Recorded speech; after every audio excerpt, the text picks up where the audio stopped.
नमस्कार दोस्तों, स्वागत है हमारे चैनल पर एक नई मोटिवेशनल स्टोरी के साथ। तो आज की स्टोरी बहुत ही पावरफुल मोटिवेशनल स्टोरी होने वाली है, तो वीडियो को लाइक और चैनल को सब्सक्राइब कर दीजिए।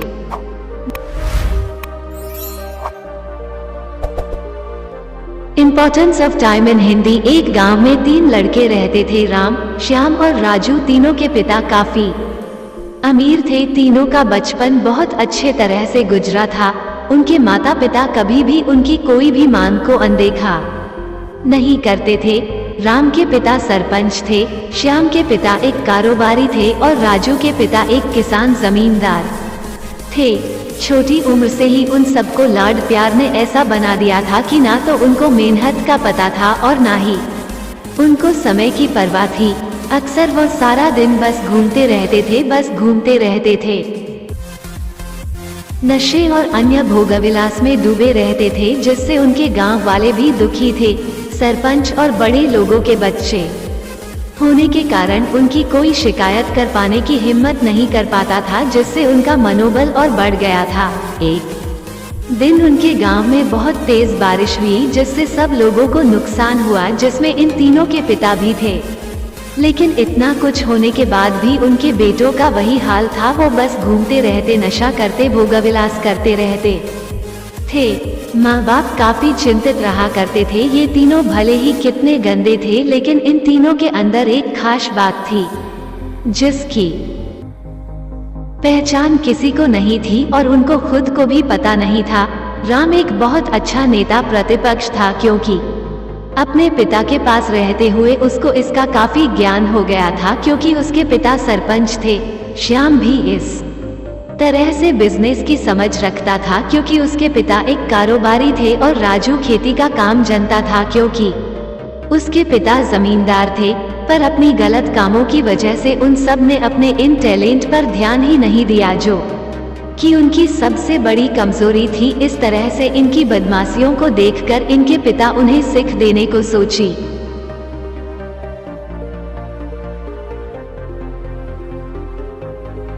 तीनों पिताओं ने आपस में बात करी और उसका एक हल निकाला। तीनों पिताओं ने अपना अपना काम अपने अपने बेटों को सौंप दिए, जिससे उनको समय की कदर का पता लग सके। तीनों के पिता ने एक वसीयत बनाई, जिसमें ये लिखा था, एक वर्ष के अंदर इन तीनों को 10 लाख रुपए कमा कर देने होंगे, जो बिना किसी गलत काम करके कमाए गए हो। और तीनों को अलग अलग स्थान पर रहना था। इन तीनों को 5-5 लाख रुपए भी दिए गए, ताकि उनको अपना काम स्टार्ट करने में दिक्कत ना हो। पहले तो सब खुश हो गए कि हम आजाद हो गए, हमको पैसे मिल गए। और ऐसा सोचकर कि इन्होंने फिर से काफी समय मौज मस्ती करने में लगा दिया। इस तरह से 6 महीने बीत गए और इनका काफी सारा नुकसान भी हुआ। फिर एक दिन अचानक उनको एहसास हुआ कि अगर हम शर्त हार गए तो हम अपनी अपनी जायदाद खो बैठेंगे। धीरे धीरे उनकी चिंता बढ़ने लगी। एक दिन वो इसी उधेड़ धुन में एक पार्क में बैठे थे और कुछ डिस्कस कर रहे थे कि उनको एक छोटी सी लड़की मिली। वो फूल बेच रही थी और साथ में पढ़ भी रही थी। तीनों लोग उस लड़की के पास में गए। तभी राम ने लड़की से बोला, बेटी आपकी उम्र क्या है? तो लड़की ने जवाब दिया कि मैं 12 साल की हूँ। अंकल, इतना सुनते ही राम ने आचार्य से पूछा कि आप इतने छोटे होकर के खेल नहीं रहे हो? इस पर लड़की ने जवाब दिया कि मेरे पापा अब इस दुनिया में नहीं है और माता बीमार रहती है, इसीलिए मैं ये काम करती हूँ। ये सुनकर राम ने अपना पर्स निकाला। उसके पास जो भी पैसे बचे थे वो उस लड़की को देने लगा। उसके बाद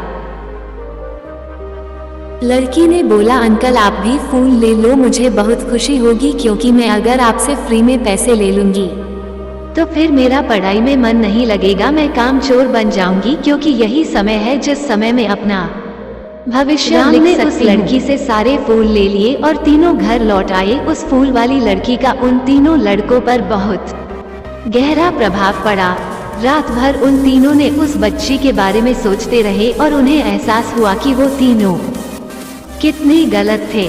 तीनों ही दोस्तों को एहसास हुआ कि आज भी उनके पास 6 महीने का समय है अपने पिता के दिए गए काम को पूरा करने का और भविष्य बनाने का। इसी दौरान सब ने सोचा कि अगर बचे हुए समय का सही उपयोग करें तो अभी भी बहुत कुछ किया जा सकता है। इस तरह बाकी दोस्तों ने भी सोचा और दूसरे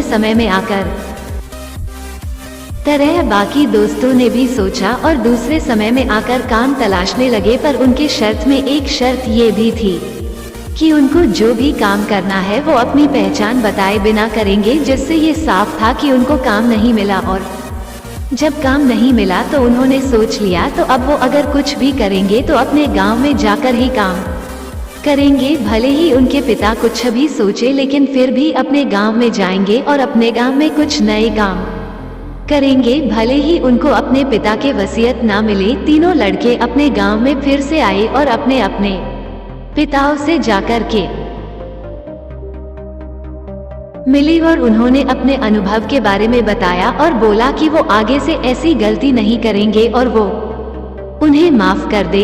लेकिन पिता तो शर्त पे ही अड़े थे। लड़कों को कोई दया नहीं मिली। तीनों को फिर से दुहक हुआ कि तीनों को अपनी गलती की एहसास होने के बाद भी उनके पिता उनका सपोर्ट नहीं कर रहे हैं। और फिर से वो रात भर सोचते रहे कि अब क्या किया जाए। तीनों ने मिलकर एक स्कीम निकाली। राम अपने मित्रों के साथ में मिलकर लोगों की प्रॉब्लम को सुलझाने लगा, जिससे उसको गांव की समस्याओं का ज्ञान हुआ। इसी तरह श्याम भी गांव के विकास के लिए नए नए तरीके सीख गया और राजू को किसानों और बीजों का ज्ञान हो जाने से उसको काफी फायदा हुआ। तीनों ने मिलकर अपने बाकी पैसों को सही ढंग से सही जगह लगाकर गांव को एक नया रूप दे दिया। उनकी कड़ी मेहनत से गांव के लोग क्या दूसरे शहरों के लोग भी उनकी तारीफ करने लगे। उनका गांव तरक्की करने लगा। नई तकनीकों के कारण हर वर्ग के लोगों से उनका जुड़ाव होने लगा और एक समय आने के बाद उनके पिताओं ने भी उनको माफ कर दिया। इस तरह से दोस्तों, उन तीनों को समय की कीमत का अंदाजा हुआ कि पहले वो कितना समय बर्बाद कर रहे थे, लेकिन जब से उनको समय की कीमत का अंदाजा हुआ तब से उन्होंने समय को बर्बाद नहीं किया और काम करके पैसा कमाया, नाम कमाया और ये सीखा ईमानदारी से जिंदगी कैसे जीते हैं। दोस्तों, कुल मिलाकर कहने का मतलब यही है कि आप सभी समय को बर्बाद ना करें। अगर ये समय आपके हाथ से निकल गया तो कुछ नहीं कर सकते हैं। और हाँ, समय के पास इतना समय नहीं है कि वो आपको दोबारा समय दे।